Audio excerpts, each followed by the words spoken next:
मनीष जिते दुख पड़े कष्ट पड़े जंत्रणा पड़े से विव्रत व्यतिव्यस्त ही पड़े केमिति दुख केमिति जंत्रणा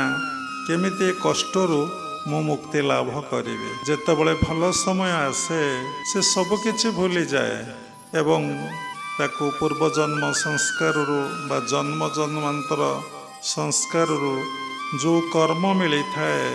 से कर्म रे से पूरा एते दूर छंदी पड़े एते दूर बांधी पड़े से सबकिछि भूली जाए आ तार किछि मने पड़े ना तेणु आसुचे यही पृथ्वी पृष्ठ को पृष्ठर विदाय होचे जदि न आसु थांदे ताले एते लोक ए पृथ्वी पृष्ठ रे केमिति थांदे भगवत गीता रे उल्लेख अछि जातसई ध्रुव मृत्यु ध्रुवं जन्म मृत्युश्च।